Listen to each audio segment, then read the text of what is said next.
नमस्कार, मैं अशोक कुमार पांडे और स्वागत है आपका टीसीएच पर। कल ट्रंप ने एक बार फिर प्रेस कॉन्फ्रेंस की और बहुत सारी बातें की, जैसा कि वो हमेशा करता है। इस बातचीत में कहा कि हमें ईरान से बहुत बड़ा गिफ्ट मिला है। क्या गिफ्ट मिला है ये नहीं बताया। इसमें कहा कि 15 पॉइंट की हमने डिमांड रखी है और ईरान उसको मानने को तैयार हो गया है। क्या वो 15 पॉइंट हैं ये उसने नहीं बताया। हालांकि हमारे पास वो 15 पॉइंट भी हैं और ईरान ने जो जवाब दिया है वो भी है, जिस पर आगे हम डिस्कस करेंगे। लेकिन इन सबके बीच सबसे बड़ी खबर यह है कि अमेरिका के ज्यादातर जो बड़े अखबार हैं, चाहे पॉलिटिको हो चाहे बाकी अखबार हो, राइटर्स हो, इन सब ने एक बात कंफर्म की है कि अमेरिका से बड़ी मात्रा में सैनिक ईरान में भेजे जा रहे हैं। यूएस आर्मी की एलीट जो 82nd कमांड है, वहां के सैनिक आ रहे हैं और इनकी संख्या हजारों में है। ये लगातार अमेरिका से मिडिल ईस्ट में आ रहे हैं और अमेरिका के अलग अलग बेसिस में इनको उतारा जा रहा है। अब इसका मतलब साफ है कि भले बातचीत चल रही है, लेकिन अमेरिका ईरान के अंदर ग्राउंड इन्वेजन की तैयारी में है, मरीन के थ्रू ग्राउंड इन्वेजन की तैयारी में है। यह भी कहा गया कि पैराट्रूपर्स बुलाए गए हैं जो आसमान से ईरान में उतर सकें। और जब यह सब खबरें आ रही थी तो आईआरजीसी के अहमदियान साहब का एक बड़ा शानदार बयान आया, एक ट्वीट आया छोटा सा। उस ट्वीट में उन्होंने कहा कि हम तो 20 साल से इंतजार कर रहे थे कि अमेरिका के सैनिक हमारे जमीन पर उतरें। यानी एक लाइन में क्लियर कर दिया कि हम तो पूरी तरह से तैयार हैं, तुम हमारी जमीन पर उतरो, फिर देखो हम क्या करते हैं, कैसे तुमको तुम्हारे कॉफिन्स में तुम्हारे देश भेजते हैं। ईरान एक इस तरह का मुल्क है, उसकी ज्योग्राफी जो लोग जानते हैं कि जमीन पर उतरने का मतलब है कि एक तो यह जंग महीनों नहीं बरसों चलेगी और अमेरिका का कितना नुकसान होगा यह बात अंदाज लगाना भी आज के टाइम में मुश्किल है। तो यह जंग एक खतरनाक दौर में जा रही है, यह बिल्कुल क्लियर है और ईरान इस बात को अच्छी तरह से जानता है। जैसे कल एक बयान आया और उस बयान में कहा गया कि अराक्ची और कालिबाफ, इन दोनों लोगों को टेम्पररी इम्यूनिटी दी जा रही है। यानी बातचीत के इस प्रोसेस में अगले 5 दिन जो बातचीत का प्रोसेस है, अब तो 4 दिन ही बचा, इनके ऊपर अटैक नहीं किया जाएगा। जिस दिन यह खबर आई थी और कालिबाफ साहब का नाम इजराइल और अमेरिका के एजेंट बहुत ज्यादा ले रहे थे, मैंने ट्वीट किया था कि कालिबाफ साहब के ऊपर ईरान को खास ध्यान रखना चाहिए। उनका नाम उछाला गया है, कहीं ऐसा ना हो कि ये लोग उनको मार दें या मरवा दें और फिर ईरान की आर्मी के ऊपर, ईरान के लोगों के ऊपर उसका इल्जाम लगा दें, क्योंकि ये चाहते यही हैं कि ईरान में जितना तोड़फोड़ हो सके, आईआरजीसी के अंदर जितना विवाद हो सके उतना पैदा किया जाए। मुझे लगता है कि यह बात मुझसे बेहतर ईरान के लोग जानते थे। उन्होंने यह शर्त रखी कि अगर कोई बातचीत की प्रोसेस शुरू होती है तो सबसे पहले हमारे लीडर्स को आपको इम्यूनिटी देना पड़ेगा। अराक्ची जो है वो ईरान का चेहरा है, कैरियर डिप्लोमेट है, सारी दुनिया में उनके संपर्क हैं, उनका चेहरा लगातार दुनिया भर के इंटरव्यूज में दिखता है। तो उनको निशाना बनाने की बात शैतान नेतन्याहू बिल्कुल सोच सकता है, इसलिए इम्यूनिटी की बात की गई। आप समझ सकते हैं कि बातचीत जहां से शुरू होनी है वहां से ही कितने शक और सुबह हैं। इसलिए ईरान ने एक नई टेक्निक अपनाई है। ईरान पिछले 2 दिनों से मैं देख रहा हूं कि उन इलाकों पर हमला कर रहा है जहां भारी आबादी है। जैसे सेंट्रल इजराइल पर हमले हुए हैं और जिस तरह के वीडियोस आए हैं उनको देखकर बहुत साफ लग रहा है कि जबरदस्त नुकसान हुआ है। 4-5 लोगों के मरने और सैकड़ों लोगों के घायल होने की बात तो इजराइल भी कर रहा है। और आप इस बात को यकीन जानिए कि जब इजराइल कहे कि 4-5 लोग मरे हैं तो कम से कम 40-50 लोग जरूर मरे होंगे। इजराइल नंबर्स कभी सही नहीं बताता। अब ये क्यों बदला है ईरान ने, क्यों इस तरह के इलाकों पर वो हमला कर रहा है जहां भारी आबादी है, इसको समझना बेहद जरूरी है। पहली बात तो ये जो सीधी बात है, जो मोटी बुद्धि से समझ में आती है, वो ये कि इजराइल और अमेरिका जब ईरान में घुस रहे हैं, जब ईरान के आसमान में जा पा रहे हैं, तब वहां केवल और केवल आबादी वाले इलाकों में बम गिरा रहे हैं। अली लारीजानी को मारने के लिए पूरा का पूरा अपार्टमेंट उड़ा दिया गया जिसमें सैकड़ों लोगों की जान गई। ऐसे समझिए कि आप किसी अपार्टमेंट के एक फ्लैट में रहते हैं, आपको निशाना बनाने के लिए अगर उसमें 100 फ्लैट हैं तो सबको उड़ा दिया गया। इसका मतलब आप समझ सकते हैं कि किस तरह से लगातार आबादी को परेशान किया जा रहा है। इजराइल की इस चाल के पीछे यह है कि साइकोलॉजिकल प्रेशर बनाओ। लोग परेशान होकर सड़क पे आएंगे, अपनी सरकारों से कहना शुरू करेंगे कि भैया जंग बंद करो। साथ में जब उसकी तस्वीरें सारी दुनिया में जाएंगी तो दुनिया को लगेगा कि इजराइल बहुत मजबूत है, देखो कैसे घर के घर साफ कर दे रहा है। तो जैसे को तैसा टिट फॉर टैट वाला जो जवाब ईरान दे रहा है, उसमें वैसी ही तस्वीरें इजराइल से भी अवेलेबल करा दे रहा है। इजराइल में भी लगातार आबादी वाले इलाकों पर विस्फोट हो रहे हैं, वहां मिसाइलें गिर रही हैं, क्लस्टर बम गिर रहे हैं और इजराइल के लोग रात रात भर भागकर शेल्टर में रह रहे हैं, इसके बावजूद मारे जा रहे हैं। जहां पहले दावा था, अब भी दावा तो यही है कि 90% मिसाइलें हमने आसमान में ही गिरा दी, इंटरसेप्ट कर ली। कहने वालों का कहना है कि यह घटकर 50 से 60% रह गई हैं, यानी 10 में से 4 से 5 मिसाइलें जमीन तक जा रही हैं। एक बात तो यह है कि जैसे को तैसा, ताकि जब यहां से दबाव पड़े, जब इजराइल की जनता से दबाव पड़े, तब नेतन्याहू एक बार सोचे कि अगर ईरान में हम लोगों को मारेंगे तो हमारे लोग भी इजराइल में मारे जाएंगे, और इसका असर दिखाई दे रहा है। मैं कई सोशल मीडिया हैंडल जो इजराइल के हैं उनको भी देखता रहता हूं, यह देखने के लिए कि वहां क्या चल रहा है। मैं आपको एक इजरायली सोशल मीडिया हैंडल दिखाता हूं। यह एलोली ग्रीन का हैंडल है, और ये एलोली ग्रीन जो है वो लिखता है कि लगातार जिस तरह से मिसाइलें गिर रही हैं, हम सारी सारी रात अंदर रह रहे हैं शेल्टर के, उसके बावजूद लोग मारे जा रहे हैं, लोग घायल हो रहे हैं, हमारे घर टूट रहे हैं। और इस आदमी ने कहा था कि हम जीत गए हैं, लेकिन असल में हमारी तबाही लगातार हो रही है, ये इजराइल की जनता कह रही है। एक और आप देखिए जैकब लेवी का, ये भी इजराइल में रहते हैं, इन्होंने भी अपने सोशल मीडिया हैंडल पर ऐसी ही बातें लिखी हैं। और अमित सहगल जो वहां का बड़ा जर्नलिस्ट है, और ना केवल बड़ा जर्नलिस्ट है बल्कि नेतन्याहू का करीबी माना जाता है, उसके बिहाफ पर एक खबर आई है, उसने एक खबर दी है और उसमें कह रहा है कि जो चीफ ऑफ स्टाफ है नेतन्याहू का, जीव एगमन, वो कनेसेट के मेंबर के, वहां के संसद के मेंबर्स को बबून कह रहा है, बंदर कह रहा है, और कह रहा है कि नेतन्याहू को जरूर इस्तीफा दे देना चाहिए। एक महिला मंत्री जो गजा में सारे बच्चों को मारने की बात करती थी, कल उसका घर उड़ा दिया गया। उसकी किस्मत अच्छी थी कि वो खुद घर में नहीं थी। तो एक तो साइकोलॉजिकल प्रेशर आप ईरान पे बनाना चाह रहे हो, तो सीधा मुकाबला ईरान कर रहा है आपके ऊपर साइकोलॉजिकल प्रेशर बनाकर। कल एक वीडियो वायरल हो रहा था जिसमें एक लेडी पागल होकर घूम रही थी और जितनी बार सायरन बज रहा था उतनी बार डांस कर रही थी। और कितनी बार सायरन बजा है, एक इजरायली ने अपने मोबाइल का स्क्रीनशॉट निकाला है, मोबाइल पर मैसेज आता है सायरन बजने का, वो स्क्रीनशॉट आप देख सकते हैं कि लगातार कैसे सायरन बज रहा है। 24 घंटों में 23 हमले किए हैं ईरान ने। आप समझ सकते हैं कि इजराइल में लोगों की हालत कैसी होगी। तो एक तो ये साइकोलॉजिकल प्रेशर बराबर में बनाने का मामला है, और दूसरा इससे बड़ा मामला है जिसको समझना बेहद बेहद बेहद जरूरी है। वरना इजराइल जो प्रचार करता है, घर टूटता है तो कोई चला आता है वीडियो बनाने, देखो हमारा घर तोड़ दिया, वार क्राइम कर दिया।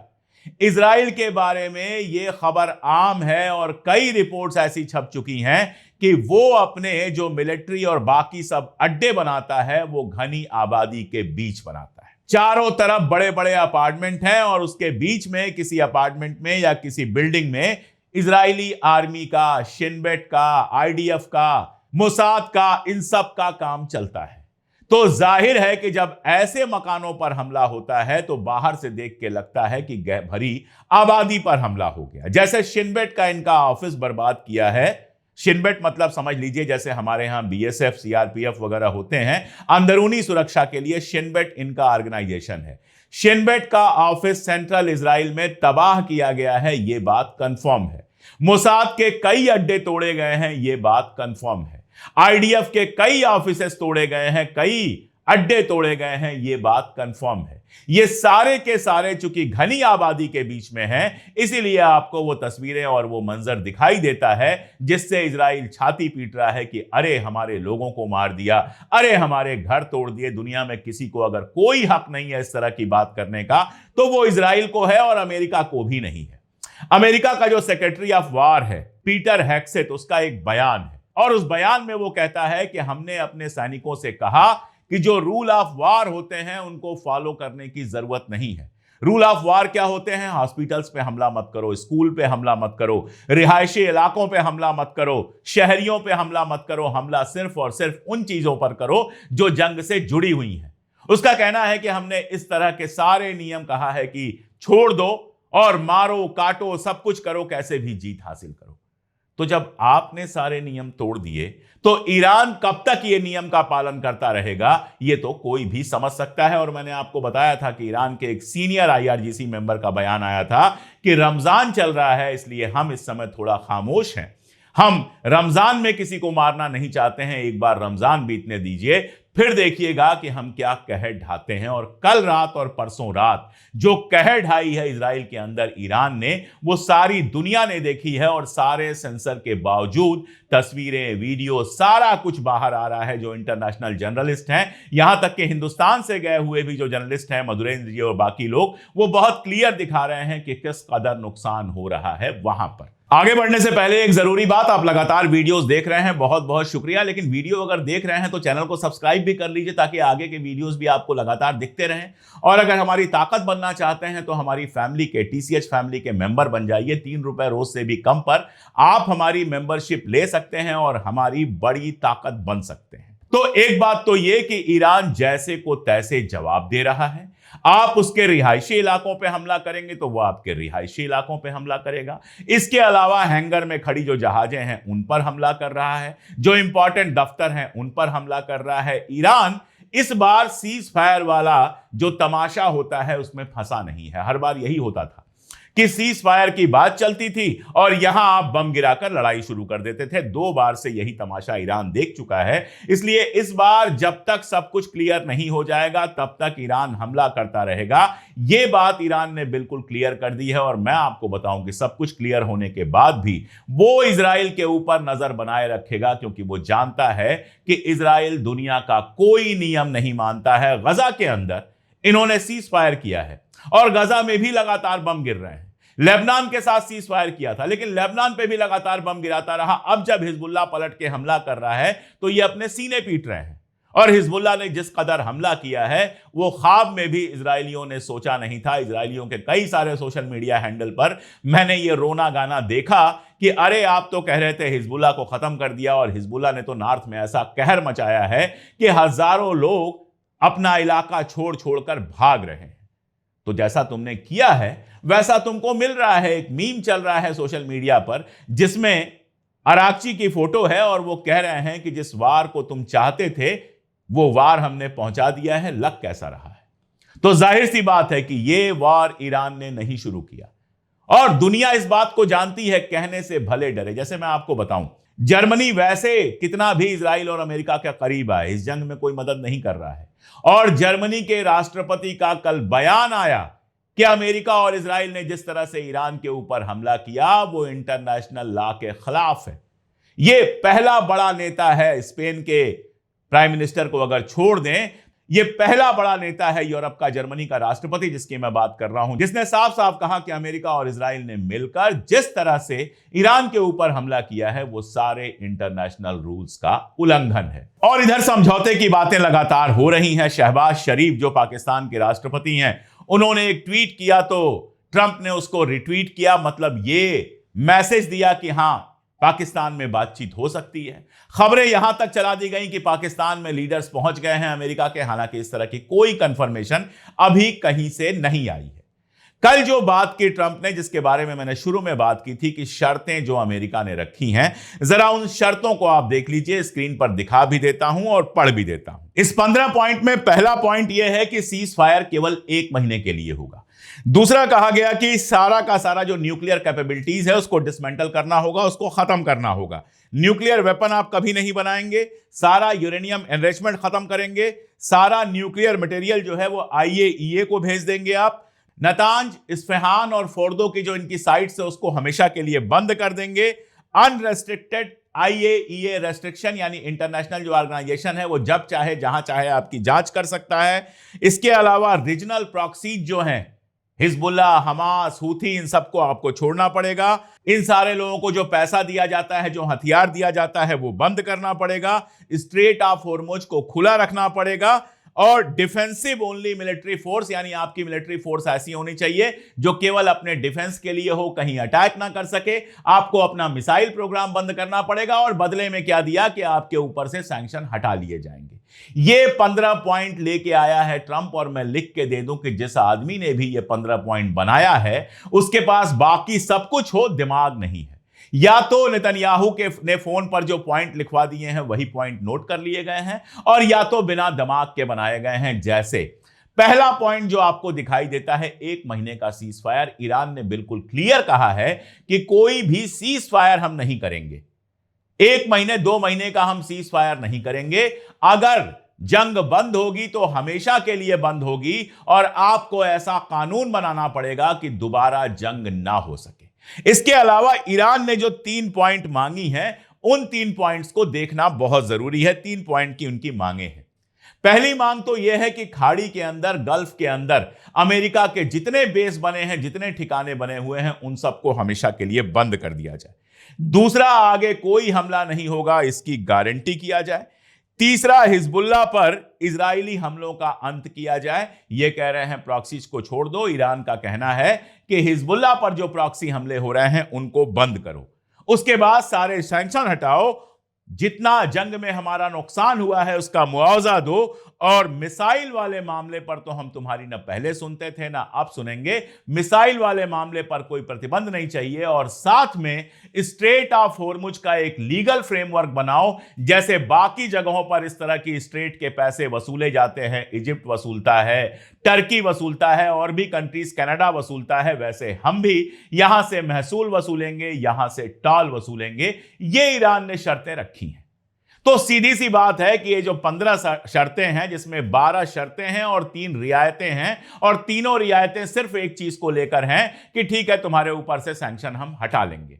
तो सिर्फ सैंक्शन हटाने की कीमत ईरान दे नहीं सकता है अपनी आजादी के रूप में। अगर इन 15 पॉइंट को एक बार में देखें तो इसका मतलब यह है कि अपनी आजादी ट्रंप के कदमों में रख दो और बदले में तुम्हारे ऊपर से सैंक्शन हटा देंगे। ईरान को अगर यह मानना होता तो 10 साल 15 साल पहले मान लिया होता, बिना जंग के मान लिया होता। ईरान को यह कतई नहीं मानना है। इसीलिए मैं बार बार कह रहा हूं कि यह बातचीत सफल होगी, इसकी गारंटी बहुत कम है। कम से कम 3 मसाइल ऐसे हैं जिस पर ईरान कभी नहीं मानेगा। पहली बात यह कि अपना न्यूक्लियर प्रोग्राम पूरी तरह से खत्म करने की बात ईरान कभी नहीं मानेगा। दुनिया का कोई खुद मुख्तार मुल्क नहीं मानेगा। मिसाइलों पर कंट्रोल की बात नहीं मानेगा। केवल डिफेंस ओनली कंट्री कैसे हो जाए? बैठ के इंतजार करता रहे कि इजराइल अमेरिका अटैक करे तो उसका जवाब दे। अभी तक कभी भी ईरान ने किसी मुल्क के ऊपर हमला नहीं किया। आप गए थे ईरान पर हमला करने के लिए, तो ईरान जवाब दे रहा है। तो ईरान अपनी वो कैपेसिटीज कैसे छोड़ेगा? इसका मतलब आप जानते हैं, ऐसी मिसाइलें बनाए जो इजराइल तक ना पहुंच पाए। पॉसिबल ही नहीं है। आज अगर उसके पास मिसाइलें ऐसी नहीं होती जो इजराइल तक पहुंच पाती या अमेरिका के अड्डों तक पहुंच पाती, तो इस जंग में 3 दिन के अंदर अमेरिका और इजराइल ने ईरान के ऊपर कब्जा कर लिया होता। और कल ये ऐसा नहीं करेंगे, इसकी कोई गारंटी नहीं है। इसलिए एक बात तो बिल्कुल तय मान लीजिए कि इस जंग में ईरान इन शर्तों को नहीं मानने जा रहा है। मुआवजा वसूले बिना भी नहीं छोड़ेगा। और मैं कह रहा हूं, कल भी मैंने कहा था कि मुआवजे की रसीद तो शेख साहब लोगों पर फाड़ी जा सकती है। और जिस तरह की खबरें आ रही हैं, कल न्यूयॉर्क टाइम्स ने छापा कि सऊदी अरबिया के जो क्राउन प्रिंस हैं वो अमेरिका से कह रहे हैं कि अभी लड़ाई जारी रखिए और ईरान की जो मिसाइल पावर है उसको इतना कम कर दीजिए, इतना खत्म कर दीजिए कि आगे वो सर ना उठा सके। अब यह खबर सही है या झूठी है? क्योंकि न्यूयॉर्क टाइम्स और वॉल स्ट्रीट जर्नल की खबरें कभी मैं बहुत सही नहीं मानता। यह अमेरिका और इजराइल का एजेंडा चलाते हैं, तो मैं नहीं जानता। लेकिन अगर यह जरा सी भी सही है तो आप समझिए कि ईरान के आसपास सारे दुश्मन अगर बैठे हुए हैं तो वो अपनी कैपेबिलिटीज को कैसे खत्म करेगा। ऐसे ही स्ट्रेट ऑफ होर्मुज, अब वो नाक का सवाल बन गया है। और जब नाक का सवाल बन गया है तो कोई ना कोई ऐसा लीगल फ्रेमवर्क बनवाएगा ईरान जिससे स्ट्रेट ऑफ होर्मुज उसके कंट्रोल में रहे। तो ये सारी चीजें बिल्कुल साफ हैं। अभी भी क्या है, लोग कह रहे हैं स्ट्रेट ऑफ होर्मुज बंद है, और ईरान क्या कह रहा है? दुश्मनों के लिए बंद है। जो हमारे दोस्त हैं उनके लिए बंद नहीं है। स्पेन के लिए नहीं बंद है, जापान के लिए नहीं बंद है, चाइना के लिए नहीं बंद है, रशिया के लिए नहीं बंद है, श्रीलंका के लिए नहीं बंद है, साउथ अफ्रीका के लिए नहीं बंद है। यहां तक कि हिंदुस्तान की जहाजें भी धीरे धीरे पास कराई जा रही हैं, पाकिस्तान की जहाजें भी पास हुई हैं। तो बंद नहीं है वो। लेकिन अमेरिका और इजराइल से जुड़े और अमेरिका और इजराइल के पार्टनर जितने हैं उनके लिए बंद है, अभी ईरान का यह कहना है। जो ईरान 17 दिन में आपके 23 जहाज गिरा चुका है, जिस ईरान ने इजराइल में तहलका मचाया हुआ है, तबाही मचाई हुई है, जिस ईरान ने पूरे मिडिल ईस्ट में आपके बेसिस को तबाह करने का पूरा काम किया हुआ है, जिस ईरान ने इस पूरी जंग में शानदार मुकाबला किया है आपका, वो आपकी शर्तों पर क्यों झुकेगा? वो तो अपनी शर्तें रखेगा। और इसीलिए पाकिस्तान में बात हो, चाहे जहां भी बात हो, इस बार ईरान अपनी शर्तें बेहद कड़ी रखेगा और हफ्ते 15 दिन महीने भर के सीज फायर की नहीं, परमानेंट ये जंग बंद हो इसकी बात करेगा। ये सब जानते हैं। और देखिएगा, मुझे ऐसा लगता है कि ट्रंप इस जंग से सबके बावजूद बाहर निकलना चाहते हैं, इसलिए झुकेंगे भी और नहीं झुकेंगे तो ये जंग लंबी चलती रहेगी। और जितनी लंबी जंग चलेगी, इजराइल में कम से कम तबाही उतनी ज्यादा होगी। इसके अलावा भी बहुत सारे पॉइंट्स हैं जिन पर मैं बात करना चाहता था। वीडियो काफी लंबा हो गया। शाम को मैं बात करूंगा, अरब मुल्कों के हालात पे बात करूंगा, इराक में क्या चल रहा है वो बहुत इंपॉर्टेंट है, उस पर बात करूंगा, और भी कई बेहद इंपॉर्टेंट पॉइंट्स पे बात करूंगा। लेकिन अभी के लिए इतना ही। बहुत शुक्रिया।